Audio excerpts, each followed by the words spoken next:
Welcome to Fargo Talks Fargo, an unofficial podcast on the FX television series. Fargo Talks Fargo is sponsored by Fargo Brewing's Wood Chipper IPA. Get some. It's delicious, and it won't take off your legs. All right, welcome back to another season of Fargo Talks Fargo. My name is Bill. My buddy on the other end here, his name is Charpie. What up, Charpie? Hey now, how's it going? Here we go, another year. More dead people in the Midwest.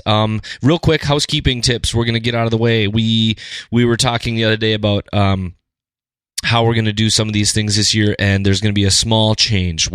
So for those of you who don't know, I'm Bill. That's Charpie, and Hi.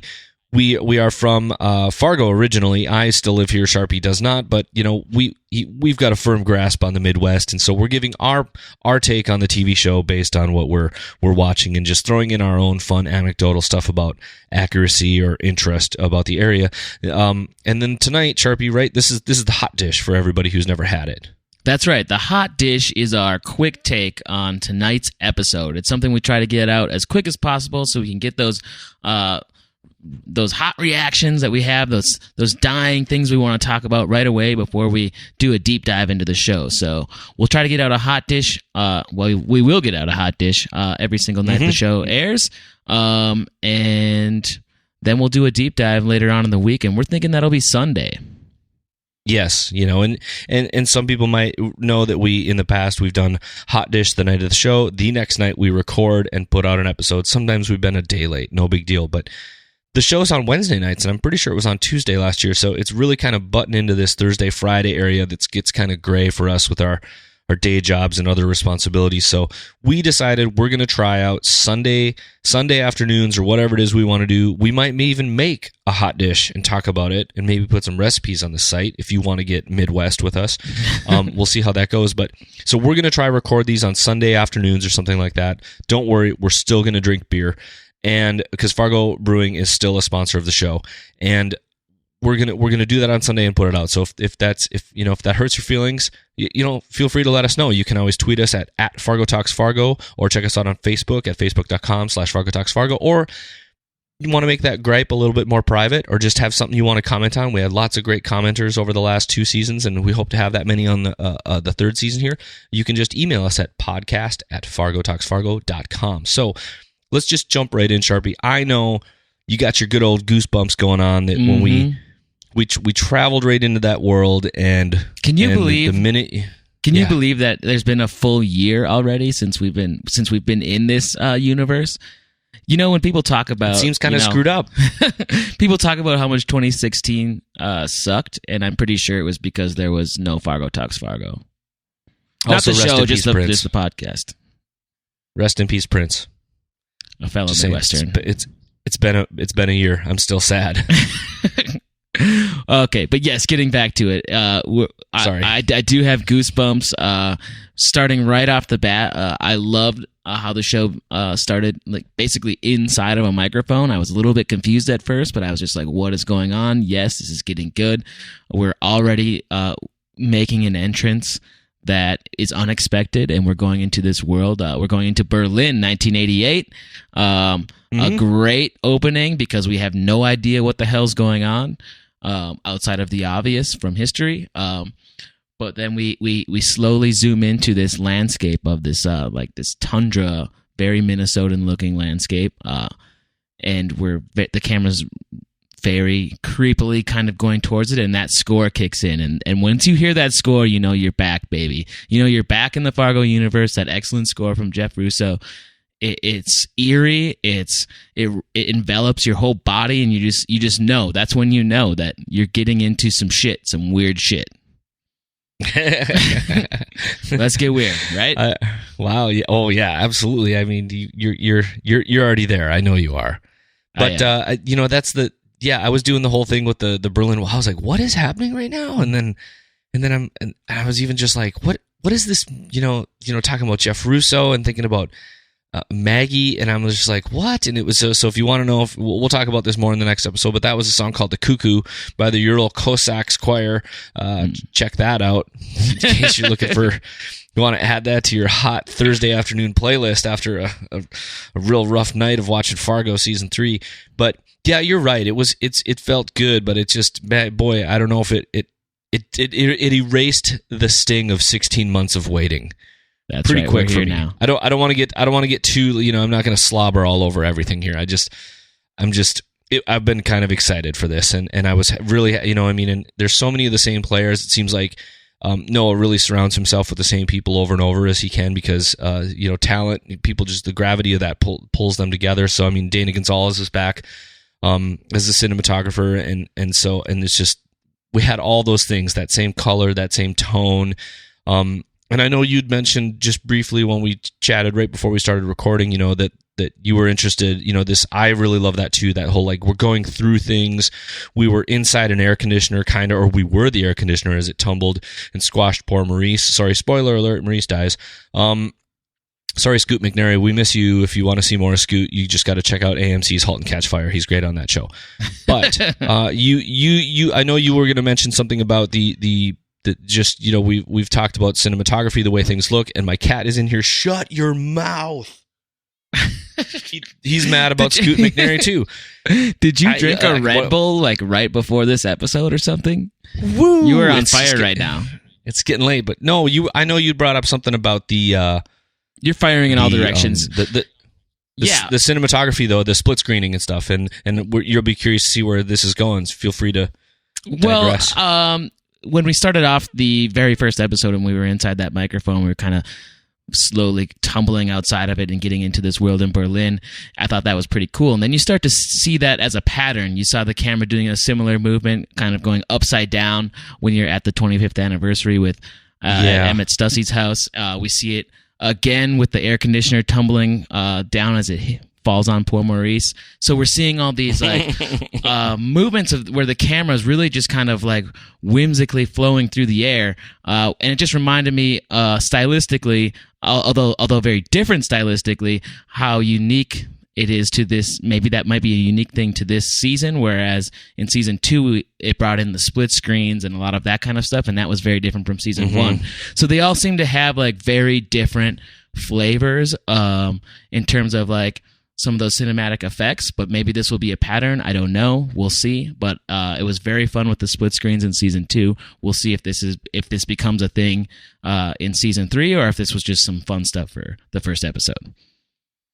Yeah, I do. I like those things though. I like those things that just they break it up. They let you know you're transforming and moving through things. But I've got to admit, I'm doing the whole. Okay, when is Noah gonna bring us back to Germany? Right. Obviously, the whole Berlin thing isn't just. I don't think it's just. It's obviously not just a metaphor for the wall that seems to be between the two brothers, Emmett and Ray. That sure. Berlin story is gonna come back, and it's gonna be awesome, and we're starting to see it expand a little bit. But it also works well for that. Dynamic between the two brothers and how they're so split, and there's this wall between them that is their father's death and the outcomes that both of them ended up falling into. Whereas Emmett, so their father died and Emmett inherited these stamps. He kind of tricked his brother into taking a Corvette over these vintage stamps, because when you're a teenager, a Corvette seems pretty flashy and cool, and these vintage stamps, what are they? How's the Corvette? It's just a car. Turns out Emmett outsmarted his brother Ray, and those stamps happen to be worth, who knows, millions maybe. I don't know. But it obviously set their lives on two completely different tracks.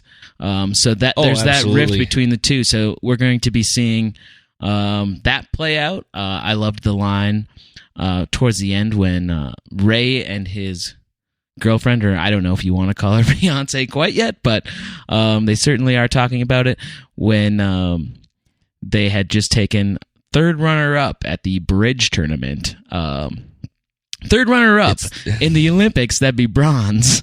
That's the kind of thinking that will get us straight to the top, she said. Obviously, third runner-up would not be bronze; it would be fourth place. So you can kind of see that foreshadow, the type of wit that they have, and the luck that will probably be well deserved to be upon them. Hey, if rocking out third place in a bridge tournament lands me in a bathtub with my pretty lady friend, I'll play bridge. It's not even third place. It's third runner-up. That's fourth place. Oh, that's right. Sorry, I missed you. I said it wrong. You can go hang out with them. I did.